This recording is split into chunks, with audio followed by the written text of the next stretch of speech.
Allahumma salli ala Muhammad wa ala ali Muhammad.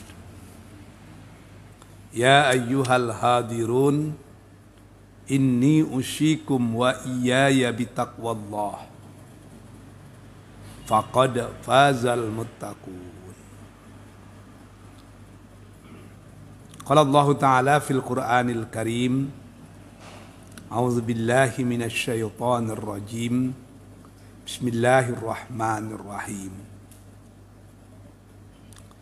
Innal ladzina amanu wal ladzina hajaru wa jahadu fi sabilillah ulaika yarjuna rahmatallah wallahu ghafurur rahim.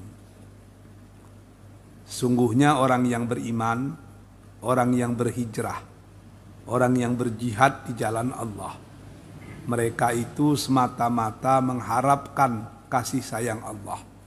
Dan Allah Maha Pengampun lagi Maha Mengasihi. Bapak-bapak, ibu-ibu, hadirin dan hadirat yang dicintai Allah, kembali kita bersyukur kepada Allah.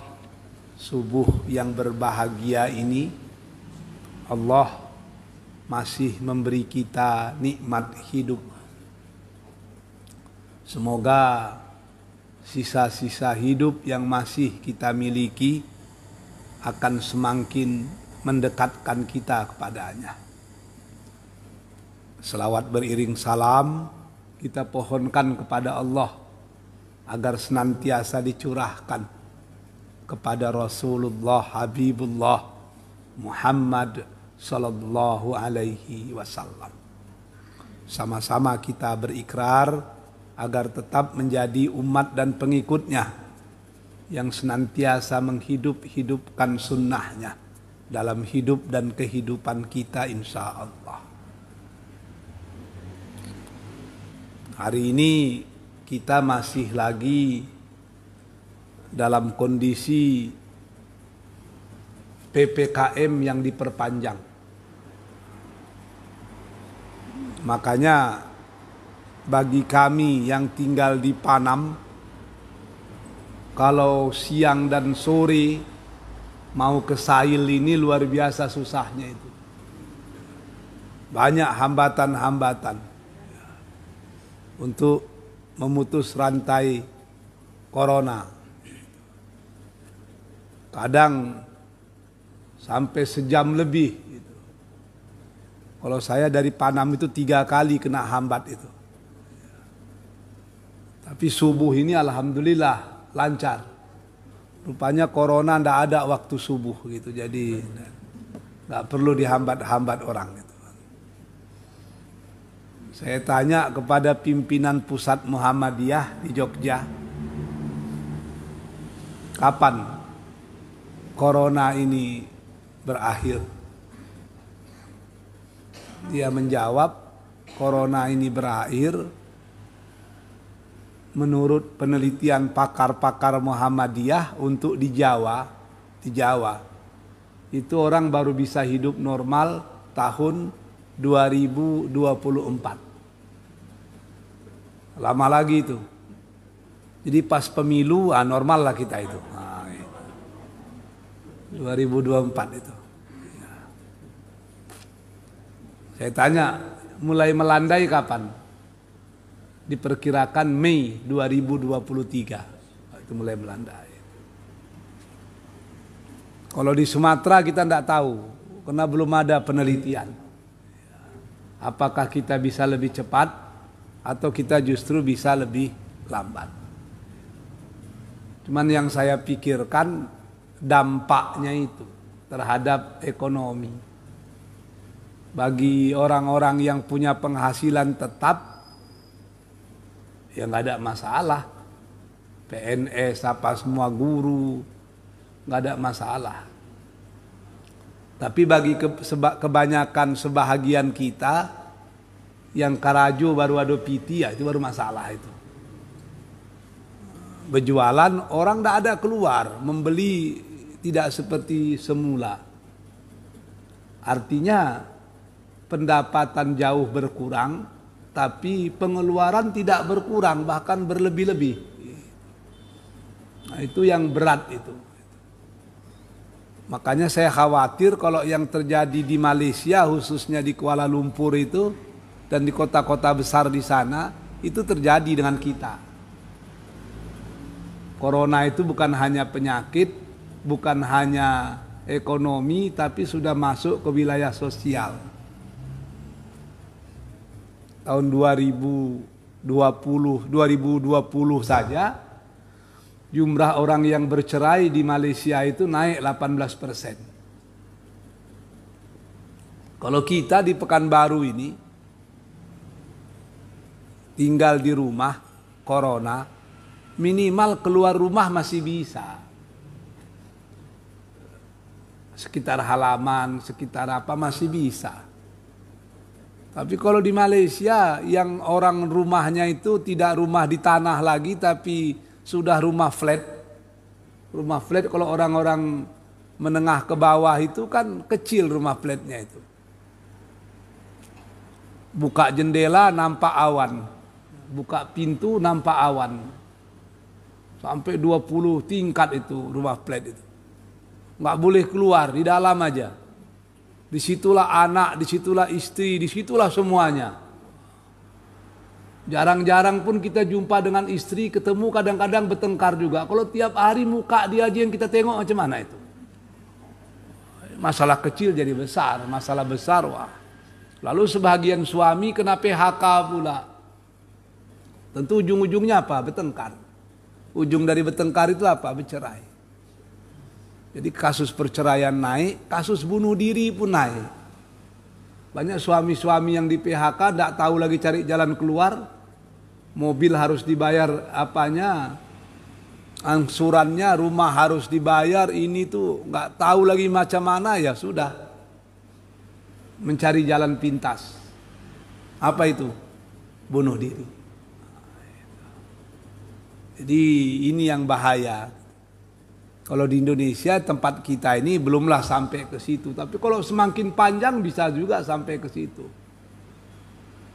Sebelum sampai ke situ biasanya tingkat kriminal tinggi. Orang lapar, kerja ndak ada. Pada bercakap juga galang-galang, elok bercakap je orang, merampoklah kerja lagi. Sebelum merampok tentu mencuri. Kalau kita bisa sanggup lapar. Tapi nengok anak istri lapar, wah itu yang kita tidak sanggup itu. Jadi akhirnya semoga badai ini cepat berlalu. Kalau tidak bisa bumi yang menyelesaikan, kita harus meminta campur tangan langit. Nah, disitulah fungsi ibadah itu. Disitulah fungsi doa itu. Sebab kita yakin, seyakin-yakinnya corona itu tidak akan berdampak apapun tanpa izin Allah. Dia ada, tapi dia tidak bisa berbuat apa-apa tanpa izin Allah. La yadurru ma'asmihi sayun fil arwala wa huwas. Jadi intinya ke situ. Vaksin bagus vaksin itu. Tapi ada nggak orang yang kena corona setelah divaksin? Wah, jadi masalah lagi kan. Yang tidak divaksin ya kena juga. Lalu masalahnya yang menyembuhkan dan yang memberi penyakit itu siapa sebetulnya itu? Ya Allah. Allahumma anta syafi la shifaa illa shifa. Engkaulah penyembuh. Jadi di samping protokol kesehatan kita patuhi, aturan-aturan yang dibuat pemerintah kita taati, ada satu yang mesti kita lakukan. Apa itu? Tetap berhubungan dengan Allah Tuhan pemilik alam semesta. Sebab hidup dan mati kita di tangannya. Kalau saya pikir-pikir stres juga itu.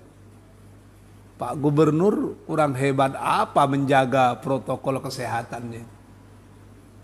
pakai masker, pakai helm, wah macam-macam. Tapi kena juga, jadi macam mana caranya? Tapi saya tengok di depan itu, inang-inang itu enggak pakai masker, enggak ada pula yang kena, jadi gimana? Inang-inang depan tuh kan. Bahasanya bahasa Batak saya tengok tadi. Slow aja saya tengok, kita aja yang ribut-ribut. Rupanya betul juga menurut Dinas Kesehatan Amerika, orang yang bekerja di ruang terbuka itu sangat sedikit sekali yang terkena corona dibandingkan dengan yang bekerja di ruang tertutup. Jadi perlu sering-sering ke ruang terbuka itu. Saya pernah ceramah ke Polda itu, entah sambil bergurau, entah serius itu. Ada kawan di Polda nyebut ke saya, Ustadz banyak yang kena orang Polda. Oh iya. Tapi yang paling banyak kerja yang tidak perokok, yang perokok aman-aman aja masalah. Jadi bingung pula kita. Entah corona itu takut dengan rokok atau macam mana, wallahu a'lam. Mungkin logikanya orang yang perokok sering keluar, kan merokok harus di luar kan. Sementara yang tidak perokok di dalam terus, itu masalah. Tapi intinya aturan-aturan bumi kita patuhi, tapi tetaplah bermohon kepada penguasa langit dan bumi. Itulah Allah Subhanahu wa ta'ala. Bapak-bapak dan ibu-ibu yang dicintai Allah, hari ini kita masih lagi di pertengahan bulan Muharram. Artinya kita masih di tahun baru, yang disebut juga dengan tahun hijrah. Hijrah itu awalnya pindah dari Mekah ke Yasrib. Nanti akhirnya Yasrib itu ditukar menjadi Madinah. Madinatul Rasul, Madinatul Munawwarah. Jadi perpindahan itu sesuatu yang fenomenal, yang luar biasa itu. Mengajarkan kepada kita bagaimana membangun peradaban, bagaimana membangun satu bangsa, bagaimana membangun satu negara. Itu diajarkan dalam cerita hijrah tadi. Kalau kita pikir-pikir, Allah itu kan maha kuasa. Andai kata Allah ingin Rasul itu aman-aman saja, hijrah itu kan cukup dengan mengirimkan buraq, kendaraan yang dipakai Nabi waktu Isra Mi'raj. Kalau Rasul berangkat dari rumahnya ke Madinah menggunakan buraq, ada yang bisa menghambat itu? Tidak ada itu. Kelajuan buraq itu kan sejauh mata memandang kalau orang tua-tua kita dulu bilang. Artinya begitu buraq turun, Nabi dan Abu Bakar naik, berangkat, hanya beberapa detik udah sampai di Madinah itu, selesai. Nggak perlu ada pengepungan, nggak perlu ada apa-apa itu. Mampu nggak Tuhan melakukan hal itu? Mampu, apa yang nggak bisa dilakukan Tuhan? Wallahu ala kulli syai'in qadir. Pertanyaannya kenapa tidak dilakukannya itu? Wah, ini kalau tidak hati-hati kita menjawabnya bahaya itu. Dibiarkannya Nabi dikejar-kejar orang, bersembunyi di Gua Sur, hampir dapat karena pertolongan Allah melalui burung merpati dan sarang dan laba-laba al-ankabut. Maka para algojo Quraisy tidak bisa menemukan Rasul di gua itu.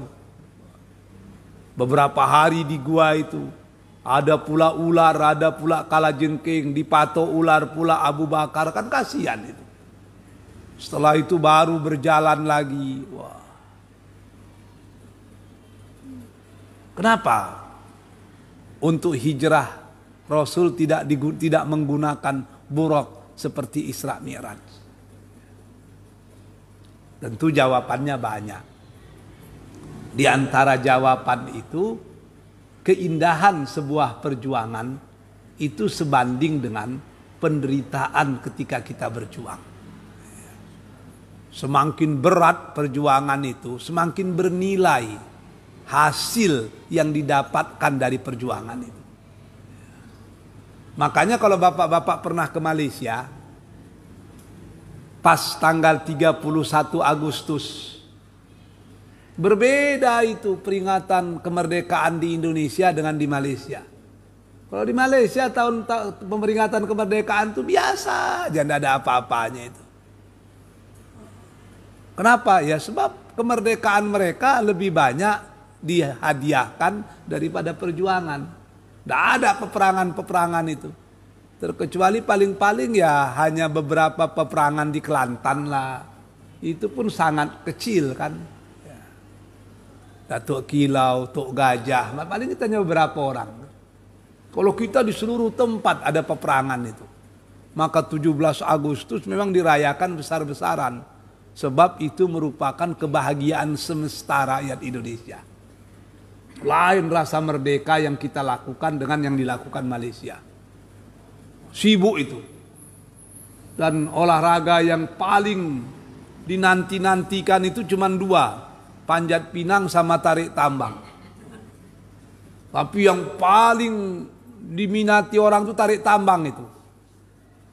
Kenapa rakyat kita suka tarik tambang? Sebab tambang-tambang yang lain sudah dikuasai asing. Tinggal tarik tambang itulah milik kita sekarang lagi.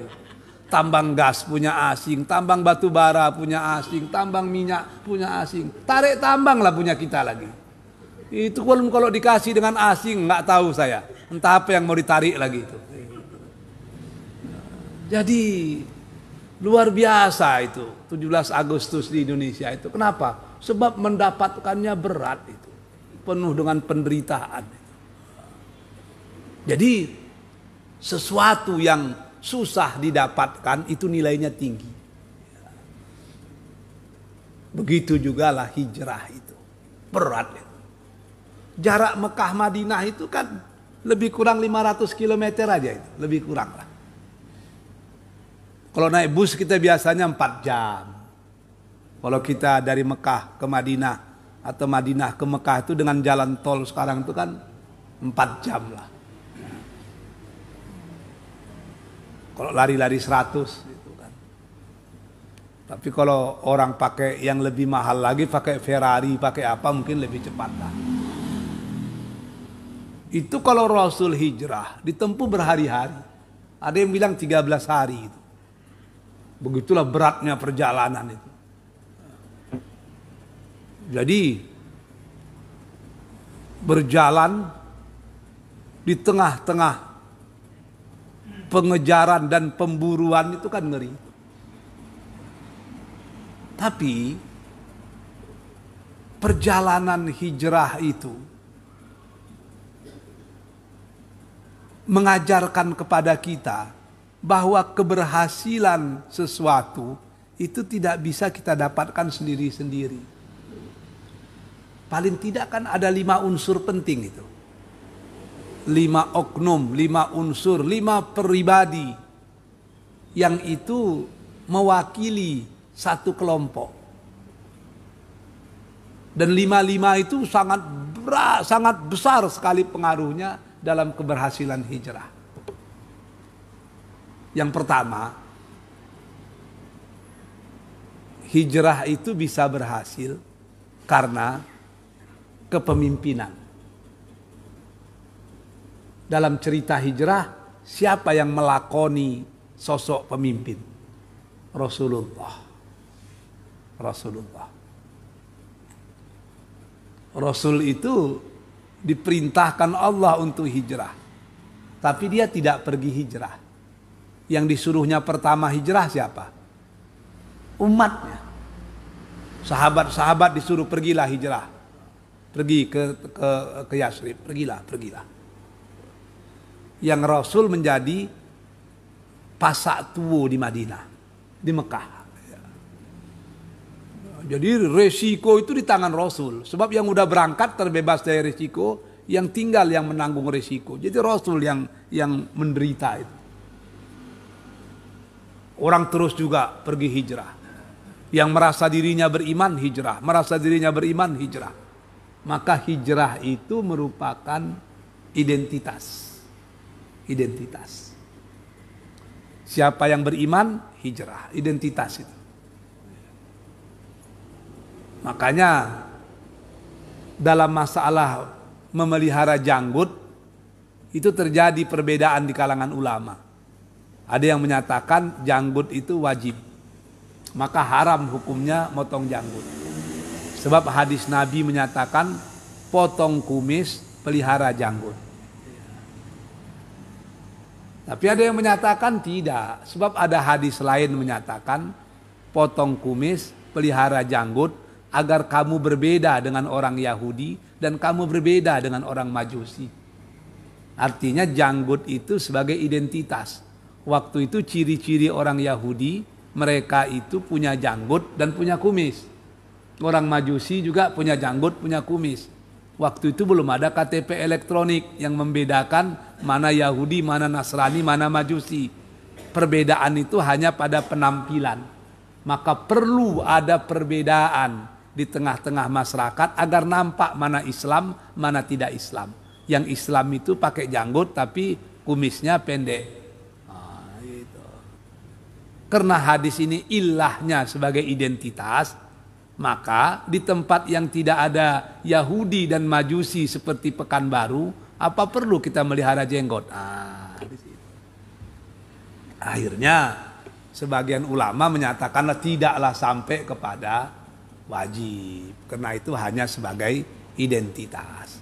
Mau pakai jenggot macam saya boleh. Tidak pakai jenggot pun silakan, karena ada hadis yang menyatakan agar kalian berbeda dengan Yahudi dan Majusi. Tapi kadang-kadang ada juga saudara-saudara kita yang terlalu keras, gitu.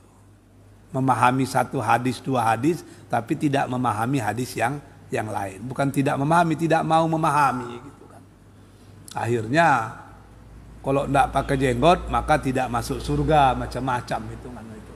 Itu kalau terlalu apa. Sudahlah, yang mau pakai karena berdasarkan hadis. Yang tidak mau pakai juga ada hadisnya. Jadi Rasul itu jadi pemimpin. Dia yang terakhir itu pergi. Artinya walaupun ayat yang menyuruh hijrah itu Rasul yang menerima, tapi Rasul itu kloter terakhir yang hijrah. Termasuk kloter terakhir dia. Hijrah Rasul itu berat. Kenapa Rasul terakhir? Dia melihat kondisi. Bagaimana kondisi umatnya, kondisi sahabat-sahabatnya. Dia menjadi bemper, dia menjadi benteng, dia menjadi penghalang agar mereka tidak dianiaya dan disiksa. Oh, inilah pemimpin. Pemimpin itu harus mendahulukan kepentingan rakyat dan umat daripada kepentingan pribadi dan golongan. Kalau pemimpin mau berhasil ya seperti itu. Saya teringat itu. Menteri Besar Kelantan, ini Ajis Nikmat namanya. Ulama besar. S1-nya di Mesir, S2-nya di Pakistan kalau saya tidak salah itu. Itu luar biasa.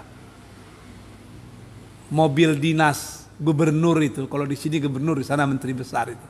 Itu Mercedes S500. Mercedes mahal lah. Itu supirnya cerita, istrinya tidak pernah naik mobil itu. Tanya orang, kenapa istri tidak pernah naik ini? Jawaban Ni Ajis apa? Yang jadi gubernur itu saya, bukan istri saya. Coba pikir itu. Di sana ada alone, ada tunjangan untuk tamu.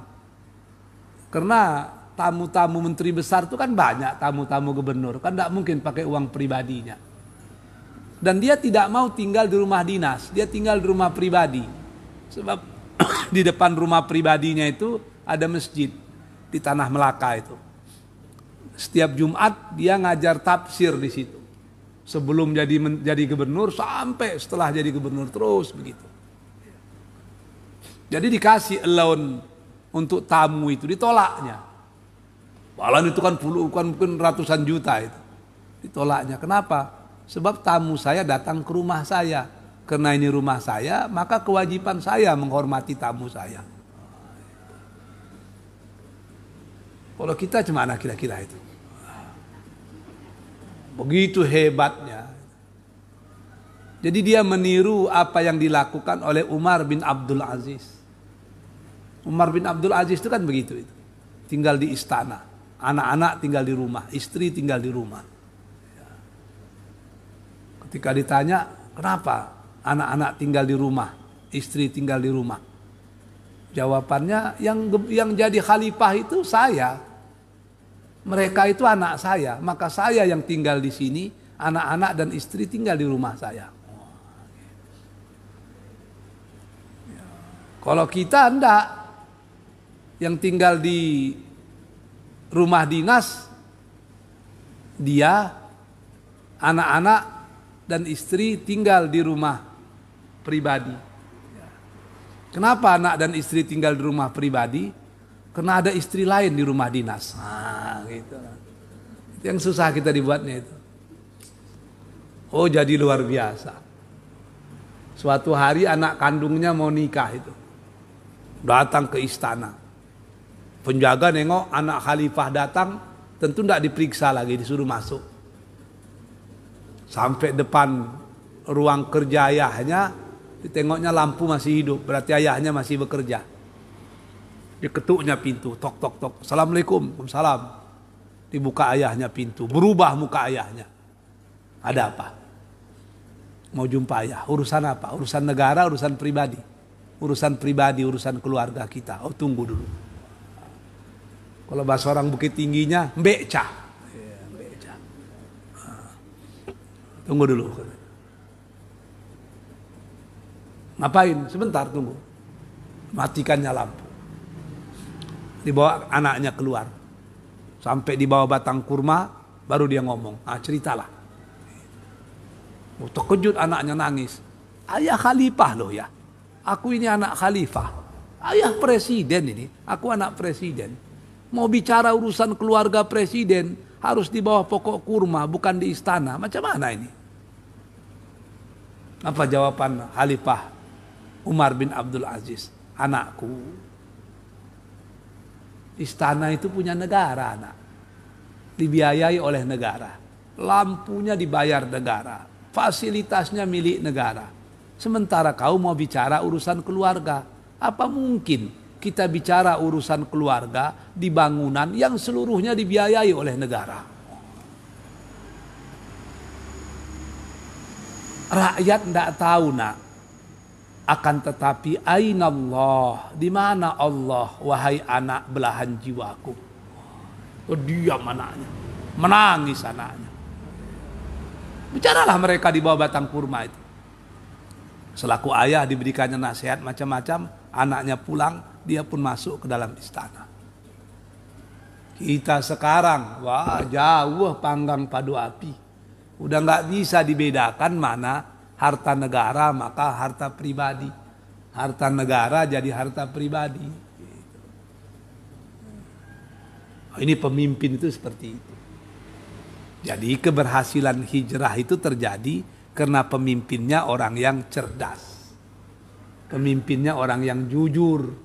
Pemimpinnya orang yang mendahulukan kepentingan umat daripada kepentingan pribadi. Yang kedua, sosok yang mempengaruhi keberhasilan hijrah itu siapa itu? Abu Bakar Siddiq. Abu Bakar itu melambangkan rakyat. Begitu diajak Rasul hijrah, Abu Bakar kita hijrah. Abu Bakar hanya menjawab, sami'tu wa ata'tu. Aku dengar, aku patuh ya Rasul. Kita berangkat. Lalu Abu Bakar mempersiapkan segala-galanya. Dicari unta yang bagus. Logistik dipersiapkan. Semua dipersiapkan. Sehingga ketika hijrah itu Nabi tinggal berangkat saja. Maka keberhasilan sebuah negara itu, bangsa itu tidak cukup pemimpin yang cerdas, tidak cukup pemimpin yang baik, harus disokong oleh rakyat yang cerdas dan rakyat yang patuh. Jadi Abu Bakar itu cerdas, diajak pergi dia langsung berpikir, pergi naik apa? Bagaimana caranya? Siapa yang menjadi penunjuk jalan? Oh, itu disiapkannya. Jadi cerdas. Makanya kepemimpinan yang cerdas tidak ada artinya kalau rakyatnya tidak cerdas dan patuh. Rakyat yang cerdas dan patuh sia-sia kalau pemimpinnya tidak cerdas dan tidak ikhlas. Jadi saling menyokong itu. Makanya Ali bin Abi Thalib dulu pernah dicemehkan orang. Ada orang tua datang ke situ. Apa kata orang tua itu? Ali, kami ini pernah hidup di zaman Abu Bakar. Waktu Abu Bakar memimpin, oh enak kami. Kami pun pernah hidup di zaman Umar. Waktu Umar memimpin, oh tenang kami. Kami hidup di zaman Utsman, ya not bad. Sekarang kami hidup di zaman Ali, di zaman engkau. Hari-hari pemberontakan, hari-hari peperangan, hari-hari keguncangan. Pemimpin macam apa engkau ini? Wah, itu kan cemeh itu. Ali senyum. Apa kata Ali? Apa yang saudara katakan itu betul. Betul itu. Kenapa kita bahagia di zaman Abu Bakar? Sebab orang baik seperti Abu Bakar jadi pemimpin. Dan rakyatnya orang seperti aku. Kenapa? Enak kita di zaman Umar. Sehingga zaman Umar itu dikatakan the golden age of Islamic history. Masa keemasan dalam pemerintahan Islam. Kenapa? Sebab yang memimpin orang cerdas seperti Umar dan rakyatnya orang seperti aku. Selesai. Dia memimpin, aku patuh. Di zaman Ustaz Utsman, kenapa kita berhasil? Orang lembut seperti Utsman memimpin. Dan orang seperti aku yang menjadi rakyat. Selesai. Lalu pertanyaannya, kenapa di zaman aku ini penuh huru-hara, penuh pemberontakan? Penyebabnya orang seperti aku yang menjadi pemimpin dan orang yang banyak cerewet seperti engkau yang menjadi rakyat. Nah, itu jadi masalah. Pemimpinnya aku, rakyatnya bukan orang yang memberi solusi, tapi orang yang suka maki-maki seperti engkau. Oleh karena itu tidak akan mungkin berhasil negeri ini. Jadi kemajuan satu bangsa bukan hanya pemimpin, rakyat berpartisipasi enggak. Kalau rakyatnya apatis ya sudah. Tapi kalau rakyatnya pun aktif, pemimpinnya apatis, enggak tahu apa yang mau dikerjakan ya susah juga. Jadi harus seiring, harus sejalan itu. Yang ketiga, tonggak penting dalam keberhasilan hijrah itu adalah Ali bin Abi Thalib.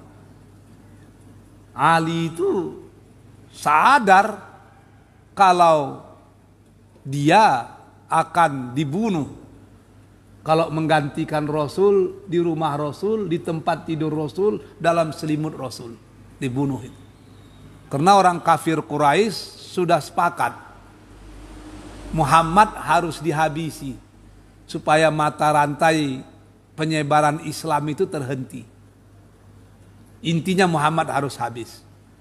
Timbul masalah, kalau Muhammad dibunuh apa enggak bahaya kita? Bahaya di mana? Nanti Bani Hashim akan melawan, Bani Abdul Muthalib akan melawan, bahaya kita ini. Dicari solusi supaya Bani Hashim, Bani Abdul Muthalib tidak melawan, suku Rasul tidak melawan. Yang membunuh nanti perwakilan dari tiap-tiap suku besar yang ada di Mekah. Tiap-tiap suku mengirim 3 sampai 5 orang pendekarnya, perewanya, tukang jagalnya, algojunya. Nanti Muhammad dibunuh bersama-sama. Kalau Muhammad dibunuh bersama-sama, tentu keluarga Muhammad yang masuk dalam Bani Hashim dan Bani Abdul Muthalib tidak bisa ikut campur. Udah disiapkan strategi. Kapan dibunuh? Besok pagi. Malam Rasul udah berangkat. Tapi algojo-algojo yang hadir melihat kamar Rasul masih ada orang. Orang itu tertidur. Nampak bergerak-gerak, berarti Muhammad di dalam. Sampai waktu subuh rumah didobrak. Kamar dipecahkan. Orang yang tidur di tempat tidur Rasul mau dibunuh. Tapi sebelum ditombak, sebelum dipancung, ditarik selimut itu. Ternyata Ali di dalam. Tidak jadi dibunuh. Ternyata orang kafir Quraisy walaupun kafir masih bisa membedakan mana target, mana bukan target. Yang dibunuh itu cuma target saja. Beda dengan Amerika, ketika Amerika mau membunuh Osama bin Laden, satu Afghanistan dikacaunya itu. Ketika dia mau membunuh Saddam Hussein, satu Irak dibunuh, dikacaunya itu. Begitu juga seterusnya dan seterusnya. Artinya orang jahiliyah sekarang lebih jahiliyah dari jahiliyah dulu. Tengok Ali tidak jadi, dilepaslah. Jadi Ali itu punya peran yang luar biasa. Dia berani menyabung nyawanya agar orang tetap percaya Rasul itu masih di rumah. Disinilah peran Ali. Ali merupakan simbol dari pemuda. Pemuda itu harus berani. Dipukul semakin muncul, diarit semakin bangkit, dipalu semakin maju, dibakar semakin menggelegar, ditantang semakin menantang. Begitu pemuda itu. Maju tak gentar membela yang benar, bukan maju tak gentar membela yang bayar, itu susah. Jadi pemuda itu penting, harus berani. Maka Indonesia ini merdeka kan karena semangat para pemuda yang diawali dengan Sumpah Pemuda itu. Kalau dibikin sumpah orang tua masalah juga itu kan, Sumpah Pemuda itu. Di situ oknum atau unsur ketiga yang mempengaruhi itu adalah pemuda. Yang keempat, siapa yang berperan dalam hijrah itu? Asmah binti Abu Bakar, seorang perempuan, anak dari Abu Bakar Siddiq, perempuan yang cerdas. Ketika ayahnya ngomong, Ananda, ayah dengan Rasulullah mau hijrah. Yang terpikir di pikiran Asmah, bagaimana logistiknya, bagaimana konsumsinya, bagaimana keamanannya. Dipikirkannya itu. Akhirnya memang berhasil. Disiapkannya makanan Rasul, makanan ayahnya, logistik, semua, everything is okay. She overcomes the problem, she take over the problem. Semua udah okay. Tanggung jawab itu sama dia semua. Dialah yang menjadi solusi bagi masalah. Rasul dan ayahnya berangkat, dia tuh ditunggunya beberapa jam. Setelah itu digembalakannya kambing-kambingnya di jalan yang dilalui oleh Abu Bakar dan ayahnya, Abu Bakar dan Rasulullah. Gunanya apa?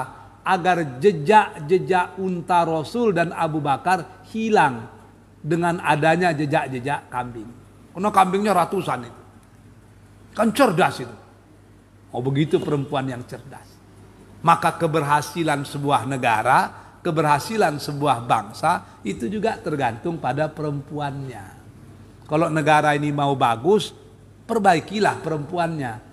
Kalau kita ingin negara ini mau hancur, hancurkanlah perempuannya, selesai itu. Sebab yang mendidik anak, yang mendidik rumah itu perempuan. Itu yang dikatakan oleh orang Arab, al-mar'atu imadul bilad. Perempuan itu tonggak negara. Kalau negara baik, perempuan baik. Kalau negara hancur, perempuan hancur. Maka dalam falsafah Minangkabau, ini yang disebut dengan bundukan duang. Bundukan duang. Maka dalam falsafah adat Minangkabau, perempuan itu disebut dengan apa? Indua-indua. Indua bareh. Perempuan itu disebut dengan indua bareh. Bapak-bapak orang Minang kan tahu itu. Kenapa disebut dengan indua bareh? Sebab kerja perempuan itu meindua-induakan, monggok-onggokkan, meindua-indua itu monggok-onggokkan. Kenapa disebut dengan meindua-indua? Perempuan Minangkabau dulu itu pandai meindua-induakan bareh. Padi yang dalam rangkiang itu yang biasanya tahan 1 tahun, dek pandai perempuan mengindua-induakan, itu beras itu bisa tahan 1,5 tahun. Itu maka disebut dengan indua bare. Dek inyo pandai mengindua-induakan. Beras yang sedikit cukup, yang banyak berlebih. Beras yang seharusnya sebulan bisa dibikinnya 1,5 bulan itu. Dimasakkannya dalam 1-2 tekong dalam periuk, nanti diambilnya segenggam itu, letakkannya balik. Nah, begitu cara dia. Itu maka disebut dengan indua bare. Beras yang seharusnya setahun bisa 1,5 tahun. Tapi kalau ada perempuan beras yang tahan setahun jadi 1,5 tahun, itu tidak indua bare, kutu bare itu masalahnya. Jadi kita orang Minang harus paham kenapa disebut dengan indua bare. Dek inyo pandai mengindua-induakan, monggok-onggokkan itu. Kan ibu-ibu gitu, masakkan 2 tekong kan. Itu diambil segenggam itu balik letakkan. Tapi kalau 100 kali kan jadi 100 genggam itu. Oh, jadi di situ fungsi perempuan itu di situ. Maka disebut dengan bundo kanduang. Dia ibu dari segala orang. Disebut dengan indua bare sebab dia mampu mengkotak-kotakkan itu, mengindua-induakan itu. Jadi itu yang saya dapatkan dulu ketika saya kuliah falsafah adat Minangkabau dengan ada itu. Masih hidup orangnya, ada 76 umurnya. Orang pandai sike, Tuan Kunan Gadang, nama Sudirman Tuan Kunan Gadang. Dr. Andus, oh itu orang hebat itu. Ilmu agamanya luar biasa dalamnya, tapi ilmu adatnya pun luar biasa hebatnya itu. Sampai sekarang kalau saya tertembung dengan masalah, itu saya telepon dia. Anak saya tamat dari Gontor 22, saya jemput dia ke Pandai Sike itu. Suruh ngajar nahu sorop dengan anak-anak di rumah. Sampai seminggu saya tahan di rumah itu. Yang nggak boleh tinggal dengan dia itu cuma 2. Kopi dengan gudang garam merah, itu aja masalahnya kan. Nah, walaupun saya tidak merokok, tapi demi ilmu ya apa boleh buat lah kan itu. Pasal cair rokok gudang garam merah itu kan. Oh luar biasa hebatnya itu. Jadi itu fungsi daripada perempuan luar biasa. Maka Rasul menyatakan ad-dunya mataun wa khairu mata'iha al-mar'atus salihah. Perempuan itu adalah, dunia ini adalah perhiasan, dan perhiasan yang paling indah di dunia ini adalah perempuan yang solehah. Perempuan yang mengerti kalau dia perempuan, yang bukan sekedar melayani suami dan anak-anak, tapi menyempurnakan keimanan suami dan keimanan anak-anak. Yang bisa dibawa ke tengah, yang bisa dibawa ke tepi, yang tahan dalam penderitaan, tapi tidak sombong dalam kesenangan. Melumpek samo patah, menyuruh samo hilang, ado samo dimakan, ndak ado samo dicari, tak telantang sama makan angin, tetelungkui sama makan tanah. Itulah perempuan sejati. Yang terakhir, yang kelima. Siapa yang mempengaruhi hijrah itu? Seorang kafir yang bernama Abdullah bin Uraikis. Abdullah itu kafir, penyembah berhala. Tapi ketika Abu Bakar bicara dengan dia dari hati ke hati, kami mau pergi ke Madinah ini. Jalan bukan jalan biasa. Kalau jalan biasa kita ketangkap. Engkau kan pakar tentang jalan menjalan, iya.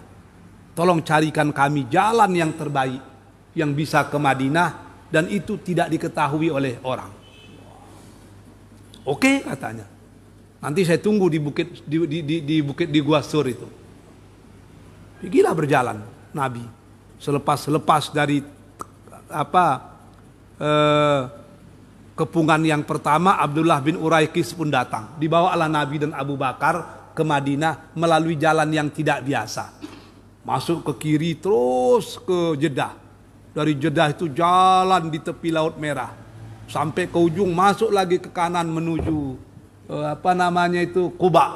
Nanti dari Quba lah baru sampai ke Madinah. Ternyata hijrah itu juga baru berhasil karena dibantu oleh orang yang berbeda agama dengan kita.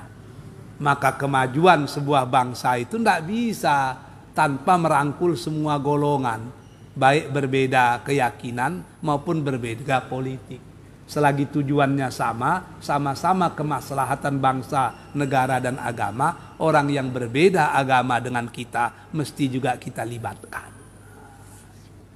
Jadi luar biasa hebatnya hijrah itu jika dipahami secara detail dan kasus per kasus. Jadi membangunkan bangsa Indonesia ini tidak bisa kita bunuh orang Cina, kita nggak boleh. Selagi tujuannya sama, selama sama-sama mencintai bangsa ini, semua orang harus dirangkul. Semua orang harus dirangkul. Baik itu beda suku, bangsa, bahkan beda agama. Bahkan di zaman Umar bin Khattab ada salah seorang sekretarisnya itu orang Yahudi. Begitulah hebatnya Islam itu bisa merangkul semua golongan. Saya rasa itulah yang bisa saya sampaikan di hari Lalarui Sanjo. Saya rasa cukup sekian. Ada yang mau bertanya? Saya persilakan. Betul saya.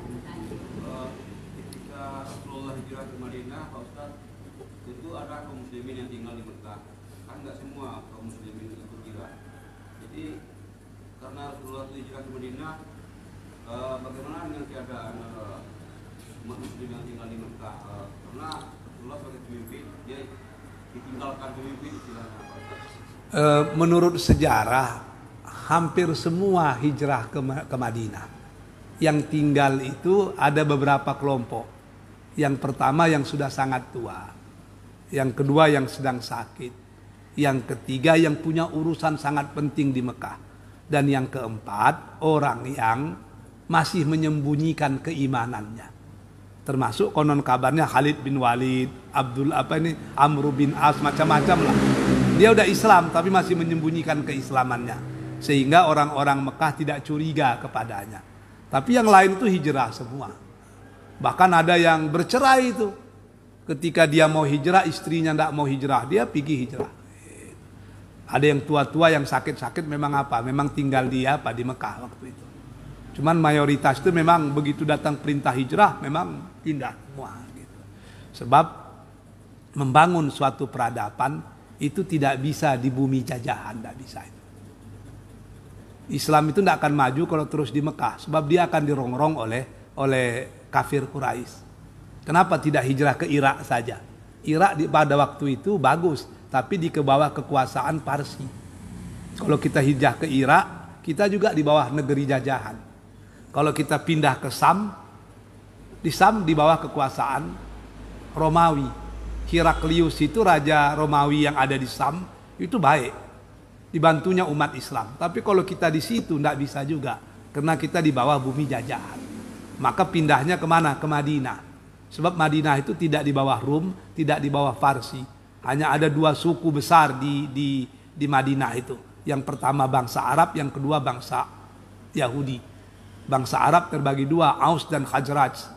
Bangsa Yahudi terbagi dua pula, Bani Khuraijah satu lagi, dan satu lagi itu Bani Khuraijah dan apa namanya? Ya, Banadir itu dua suku Quraisy, suku Yahudi yang kerjanya memecah Aus dan Khazraj. Bani Nadir dan Bani Khuraijah itu. Jadi mereka itu memang menjadi batu api. Tapi daerah Madinah itu tidak dikuasai siapapun. Maka Rasul memilih Madinah. Dengan dipilihnya Madinah, Aus dan Khazraj bersatu. Orang Muhajirin bersatu, Aus dan Khazraj. Nggak lagi disebut Aus dan Khazraj, tapi disebut dengan Ansar. Sementara yang datang disebut dengan Muhajirin. Pada akhirnya Yahudi, Bani Nadir dan Bani Khuraijah itu merasa terancam juga. Karena orang Arab udah bersatu. Tentu payah mereka cari makan itu. Lalu pada akhirnya nan antah itu akan tersisiah juga. Maka Yahudi itu tercampak dan akhirnya keluar dari Madinah. Terkecuali ada Yahudi yang baik, ada itu Yahudi yang baik, dan ada juga Yahudi yang akhirnya masuk Islam. Termasuk keluarga dari istri Rasul yang bernama siapa namanya itu, istri Rasul yang Yahudi itu. Ada itu istri Rasul yang dari pemuka-pemuka Yahudi itu. Dan dia masuk Islam seluruh keluarganya. Ada yang seperti itu. Yahudi itu kalau udah Islam ya kasihan itu. Dia harus membuang identitas keyahudiannya. Sebab syarat Yahudi itu harus beragama Yahudi. Sama dengan syarat mafia itu harus orang Itali. Syarat Yakuza itu harus orang Jepang. Kalau bapak-bapak orang Pariaman mau jadi mafia nggak bisa. Bukan orang Itali masalahnya kan. Sebab bukan orang Itali. Bapak-bapak orang Batak mau jadi Yakuza nggak bisa. Sebab bapak-bapak bukan orang Jepang. Iya. Maimunah, ya ada istri Rasul namanya Maimunah itu. Itu kelompok Yahudi itu. Sama dengan orang Minang. Orang Minang kalau tidak Islam Minang enggak itu? Enggak. Sebab adat bersandi sarak, sarak bersandi kitabullah. Adat sarak mengatur, adat memakai. Sarak nan kawi, adat nan lazim. Ya. Begitu orang Minang bukan lagi jadi Islam, maka dia bukan orang Minangkabau, lah jadi kabaunya itu. Nah, itu. Makanya dulu orang Minang dibakarannya itu pelang di Senen itu yang ditulis oleh seorang pendeta bersuku Koto, dibikinnya besar-besar PKM, Persatuan Kristen Minangkabau, dibakar orang. Sebab begitu dia Kristen dia bukan orang Minang lagi. Dan tidak berhak dia menyatakan dirinya orang Minang. Jadi yang ketika perintah hijrah itu datang memang pindah semua. Innamal a'malu binniyat wa innamal likulli faman kana hijratu ilallah rasul. Jadi banyak ayat itu. Hanya orang-orang tertentu yang diizinkan Rasul untuk tidak hijrah. Termasuk orang-orang yang masih menyembunyikan keislamannya karena beberapa masalah. Dan Rasul tahu itu. Saya rasa itu yang bisa saya sampaikan. Wabillahi taufiq wal hidayah. Assalamualaikum warahmatullahi wabarakatuh.